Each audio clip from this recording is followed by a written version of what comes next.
Quel est l'état de l'opinion publique turque selon votre dernière étude à l'approche des élections? Ce dernier trimestre, la Turquie se pose plusieurs questions. D'abord, est-ce que le parti pro-kurde HDP parviendra à dépasser le seuil minimum? Ensuite, est-ce que la Turquie aura un parti majoritaire ou va-t-on revenir au système des coalitions des années 90? En ce qui nous concerne, cela fait 3 ou 4 mois qu'en nous basant sur nos études, nous pensons que pour la première fois dans cette élection, même un demi-point sera très important.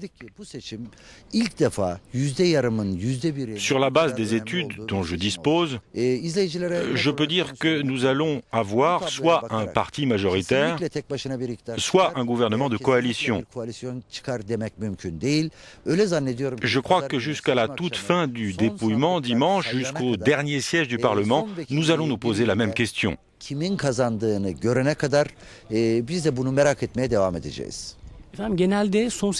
Les questions identitaires ont été décisives pour les dernières élections. Comment cela va se passer cette fois-ci? Qu'est-ce qui va motiver le vote des électeurs cette fois-ci?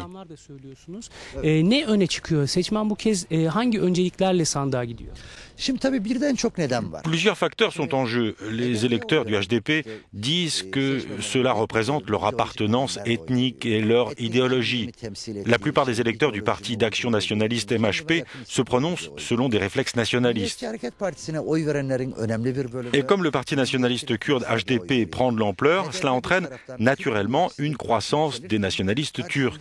C'est un phénomène sociologique qui s'observe partout dans le monde.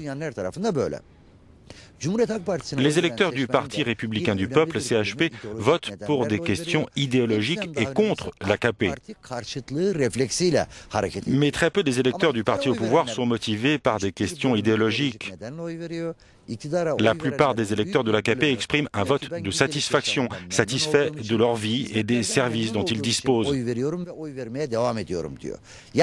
En conclusion, les électeurs votent pour plusieurs raisons, certains pour des raisons économiques, d'autres pour des questions idéologiques. Mais en Turquie, l'élément clé qui détermine l'issue d'une élection et si un parti sera ou non au gouvernement, c'est l'économie, la vie quotidienne. Les gens se déterminent selon leur capacité à payer le loyer, l'école, le crédit ou à garantir leur retraite.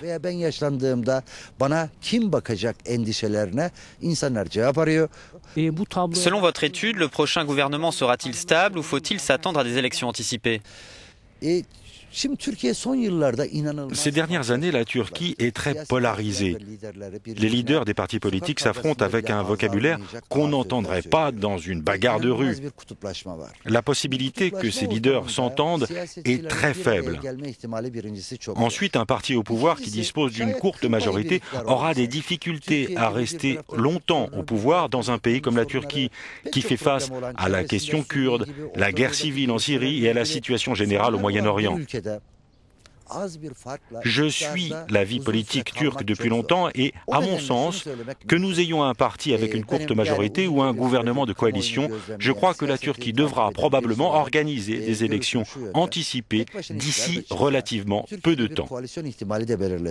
Türkiye çok kısa bir süre içerisinde yeniden bir sandığa erken seçime gidecek gibi görünüyor.